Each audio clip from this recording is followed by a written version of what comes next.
ವಿಚಾರಣೆಗೆ ಕರೆತಂದ ಪೊಲೀಸರಿಗೆ ಸ್ಯಾಂಟ್ರೋ ರವಿ ಆವಾಜನ್ನ ಹಾಕದ್ನ ಅಂತ ಎಲ್ಲರ ಜಾತಕ ನನ್ನ ಕೈಲಿದೆ ಹುಷಾರ್ ಅಂತ ಆವಾಜನ್ನ ಹಾಕಿದ್ದಾನೆ ಅಂತ ಹೇಳಲಾಗ್ತಾ ಇದೆ.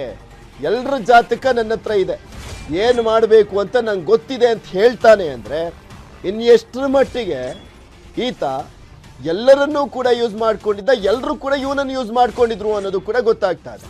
ಯಾಕೆಂದ್ರೆ ಪೊಲೀಸರಿಗೆ ಆವಾಜ್ ಹಾಕುವ ಲೆವೆಲ್ಗೆ ಈತ ಬೆಳೆದಿದ್ದ ಅಂದ್ರೆ ಎಷ್ಟರ ಮಟ್ಟಿಗೆ ಡಿಪಾರ್ಟ್ಮೆಂಟ್ ಅಲ್ಲಿ ಇದ್ದಂಥವರು ಕೂಡ ಈತನನ್ನ ಬಳಸ್ಕೊಂಡಿದ್ರು, ಈತನಿಂದ ತಿಂದು ತೇಗಿದ್ರು, ಈತನ ವೇಶ್ಯಾವಾಟಿಕೆ ದಂಧೆಯಲ್ಲಿ ಕೂಡ ಏನಾದರೂ ಮುಳುಗೋಗಿದ್ರ ಅದ್ರ ಬಗ್ಗೆ ಗೊತ್ತಾಗಬೇಕಾಗಿದೆ. ಗೊತ್ತಾಗುತ್ತೋ ಇಲ್ವೋ ಗೊತ್ತಿಲ್ಲ. ವಿಚಾರಣೆಯ ಸಂದರ್ಭದಲ್ಲಿ ಮೈಸೂರು ಪೊಲೀಸರಿಗೆ ಆವಾಜ್ ಹಾಕಿರುವಂಥದ್ದು ಸ್ಯಾಂಟ್ರೋ ರವಿ. ವಿಜಯನಗರ ಠಾಣೆಯಲ್ಲಿ ಸ್ಯಾಂಟ್ರೋ ರವಿ ವಿಚಾರಣೆ. ಎಡಿಜಿಪಿ ಅಲೋಕ್ ಕುಮಾರ್ ಇಂದ ಸ್ಯಾಂಟ್ರೋ ರವಿಯ ತನಿಖೆಯ ವಿಚಾರಕ್ಕೆ ಸಂಬಂಧಪಟ್ಟಂತೆ ಈಗಷ್ಟೇ ಸ್ಟ್ಯಾಂಡ್ ಅಪ್ ಇಂಡಿಯಾ ಸ್ಕೀಮ್ ಅಡಿಯಲ್ಲಿ 1 ಕೋಟಿ ಸಾಲ ಪಡ್ಕೊಂಡು ನಿಮ್ಮ ಸ್ವಂತ ಬಿಸ್ನೆಸ್ ಶುರು ಮಾಡಬೇಕು ಅಂತಿದ್ದೀರಾ? ಫ್ರೀಡಮ್ ಆಪ್ ಅನ್ನು ಡೌನ್ಲೋಡ್ ಮಾಡಿ ಅದರ ಸಂಪೂರ್ಣ ಡೀಟೇಲ್ಸ್ ಅನ್ನ ಈಗಲೇ ಪಡೆದುಕೊಳ್ಳಿ. ಮಾತನಾಡ್ತಾ ಇದ್ದಿದ್ದನ್ನ ಗಮನಿಸ್ತಾ ಇದ್ರಿ. ಈ ದೊಡ್ಡ ದೊಡ್ಡ ಪ್ರಭಾವಿಗಳ ಸಂಪರ್ಕ ಇಲ್ಲದೆ ಇದ್ದಿದ್ದರೆ ಎಡಿಜಿಪಿ ಅಲೋಕ್ ಕುಮಾರ್ ಅವರೇನು ಹೋಗ್ಬೇಕಾಗಿರ್ಲಿಲ್ಲ.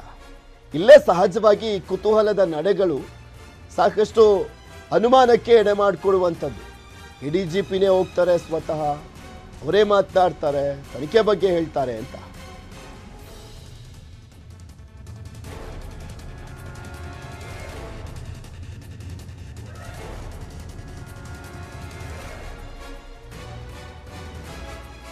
ಯಾವ ರೀತಿಯಾಗಿ ತನಿಖೆ ನಡೀತಾ ಇದೆ ಅನ್ನುವಂಥದ್ರ ಬಗ್ಗೆ ಕಂಪ್ಲೀಟ್ ಆದಂತ ಮಾಹಿತಿಯನ್ನ ನೀಡ್ತಾರೆ ನಮ್ಮ ಕ್ರೈಮ್ ಬ್ಯೂರೋದ ಪ್ರತಿನಿಧಿಗಳಾಗಿರುವಂತ ಮುನಿರಾಜು ಮತ್ತೆ ಮಂಜುನಾಥ್. ಇಬ್ರು ಕೂಡ ನಮ್ಮ ಜೊತೆ ನೇರ ಸಂಪರ್ಕದಲ್ಲಿ ಜಾಯಿನ್ ಆಗ್ತಾ ಇದ್ದಾರೆ. ಮುನಿರಾಜು, ಮೊಬೈಲ್ ಸೀಸ್ ವಿಚಾರಕ್ಕೆ ಸಂಬಂಧಪಟ್ಟಂತೆ ಅಂದ್ರೆ ಸಾಕಷ್ಟು ಮಾಹಿತಿಗಳು ಮೊಬೈಲ್ನಲ್ಲಿ ಲ್ಯಾಪ್ಟಾಪ್ನಲ್ಲೇ ಇರುವಂಥದ್ದು ಅಂತ ಹೇಳಲಾಗ್ತಾ ಇರುವಂಥ ಹಿನ್ನೆಲೆಯಲ್ಲಿ ಅದು ತುಂಬಾ ಇಂಪಾರ್ಟೆಂಟ್ ಆಗುತ್ತೆ, ಮಹತ್ವವನ್ನು ಪಡೆದುಕೊಳ್ಳುತ್ತೆ.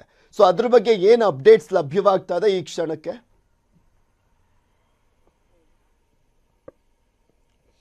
ಪೃಥ್ವಿ, ಏನು ಸ್ಯಾಂಟ್ರೋ ರವಿಗೆ ಸೇರಿದಂತ 2 ಮೊಬೈಲ್ ಫೋನ್ಗಳನ್ನ ಈಗ ಮೈಸೂರು ಪೊಲೀಸರು ಪತ್ತೆ ಮಾಡಿದ್ದಾರೆ. ಅದು ಏನು ಆತನ ಮನೆಯಲ್ಲೇ ಒಂದು 2 ಮೊಬೈಲ್ ಫೋನ್ಗಳು ಸಿಕ್ಕಿರುವಂತದ್ದು. ಏನು ಆತನ ಮೇಲೆ ಒಂದು ಎಫ್ಐಆರ್ ದಾಖಲಾಗುತ್ತೆ. ಎಫ್ಐಆರ್ ದಾಖಲಾದ ಬಳಿಕ ಆತ ಏನು ರಾತ್ರೋರಾತ್ರಿ ಎಸ್ಕೇಪ್ ಆಗ್ತಾನೆ.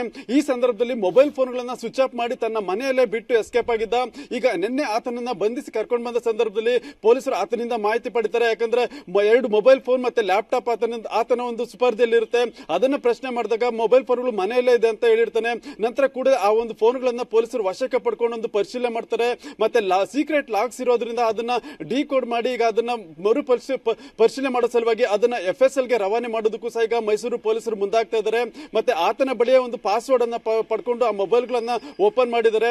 ಮತ್ತೆ ಯಾವುದೇ ಮೊಬೈಲ್ ಅನ್ನ ಈ ರೀತಿಯಾಗಿ ಆರೋಪಿಯಿಂದ ವಶಪಡಿಸಿಕೊಂಡ ನಂತರ ಅದಕ್ಕೆ ಕೆಲವು ಫಾರ್ಮಾಲಿಟೀಸ್ ಇರುತ್ತೆ. ಅದನ್ನ FSL ಮುಖಾಂತರ ರಿಟ್ರೀವ್ ಮಾಡಿ ಅದರಲ್ಲಿ ಏನೇನು ಅಂಶಗಳಿದೆ ಮತ್ತೆ ಅದು ಯಾವ ರೀತಿ ಕಂಟೆಂಟ್ ಇದೆ ಅನ್ನೋದನ್ನ ಪರಿಶೀಲನೆ ಮಾಡಬೇಕು. ಮತ್ತೆ ಅದಕ್ಕೆ ಒಂದು ಸರ್ಟಿಫೈ ಒಂದು ಕಾಪಿ ಬೇಕಾಗುತ್ತೆ. ಅದರಿಂದ ಅದನ್ನ FSL ಗೆ ರವಾನೆ ಮಾಡಿ ಅದರಲ್ಲಿರುವಂತಹ ಫೂಟೇಜ್ ಇರಬಹುದು, ಫೋಟೋಸ್ ಇರಬಹುದು, ಮತ್ತೆ ಯಾವುದೇ ಡಾಕ್ಯುಮೆಂಟ್ಸ್ ಆಗಲಿ ಅಥವಾ ಕಾಂಟ್ಯಾಕ್ಟ್ ಲಿಸ್ಟ್ ಆಗಲಿ ಎಲ್ಲವನ್ನೂ ಸಹ ಒಂದು ಸರ್ಟಿಫೈಡ್ ಆಗಿ ಪಡೆಯೋ ಸಲುವಾಗಿ ಅದನ್ನ FSL ಗೆ ಕಳಿಸೋದಕ್ಕೆ ಮೈಸೂರು ಪೊಲೀಸರು ಮುಂದಾಗ್ತಾ ಇದ್ದಾರೆ.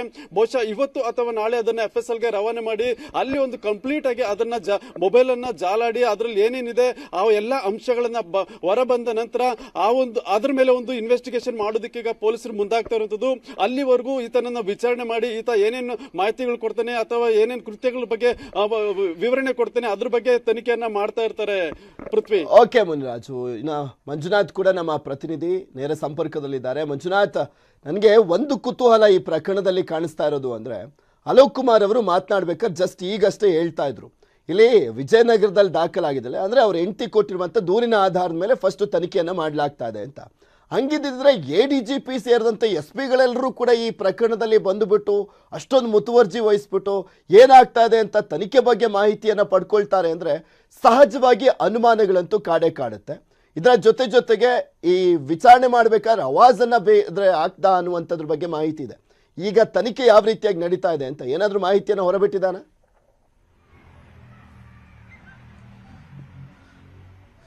ಪೃಥ್ವಿ, ಮೈಸೂರಿನ ವಿಜಯನಗರ ಪೊಲೀಸರು ಸ್ಯಾಂಟ್ರೋ ರವಿಯನ್ನ ಮುಂಜಾನೆಯಿಂದಲೂ ಕೂಡ ಎನ್ಕ್ವೈರಿಯನ್ನ ಮಾಡ್ತಿರುವಂತದ್ದು. ಅದರಲ್ಲೂ ಕೂಡ ಅಷ್ಟೇ ಬೆಳಗ್ಗೆ 8 ಗಂಟೆಯಿಂದ ಸುಮಾರು 9:30 ಅಂದ್ರೆ ಸುಮಾರು 1.5 ಗಂಟೆಗಳ ಕಾಲ ಮೈಸೂರಿನ ಕಮಿಷನರ್ ಆಗಿರುವಂತಹ ರಮೇಶ್ ಬಾನೋತ್ ಕೂಡ ಎನ್ಕ್ವೈರಿ ಮಾಡಿದ್ರು. ಅವರ ಎನ್ಕ್ವೈರಿ ಆದಂತಹ ಬಳಿಕ ಖುದ್ದಾಗಿ ಎಡಿಜಿಪಿ ಅಲೋಕ್ ಕುಮಾರ್ ಅವರೇ ವಿಜಯನಗರ ಪೊಲೀಸ್ ಠಾಣೆಗೆ ಬಂದು ಈಗಾಗಲೇ ಸ್ಯಾಂಟ್ರೋ ರವಿ ಮತ್ತು ಆತನಿಗೆ ಆಶ್ರಯವನ್ನು ಕೊಟ್ಟಿದ್ದಂತಹ ಮತ್ತಿಬ್ಬರು ರಾಮ್ಜಿ ಮತ್ತು ಸತೀಶ್ ಏನಿದೆ ಇವರನ್ನು ಕೂಡ ಅಷ್ಟೇ ಎನ್ಕ್ವೈರಿಯನ್ನ ಮಾಡಿದ್ದಾರೆ. ಸೊ ಆ ಅಲೋಕ್ ಕುಮಾರ್ ಕೂಡ ಸುಮಾರು 1 ಗಂಟೆಗಳ ಕಾಲ ಸತತವಾಗಿ ಎನ್ಕ್ವೈರಿ ಮಾಡಿದ್ರು. ಎನ್ಕ್ವೈರಿ ಆದಂತಹ ಬಳಿಕ ಮಾಧ್ಯಮದವರಿಗೆ ಒಂದು ಸ್ಟೇಟ್ಮೆಂಟ್ ಅನ್ನ ಕೊಡ್ತಾರೆ.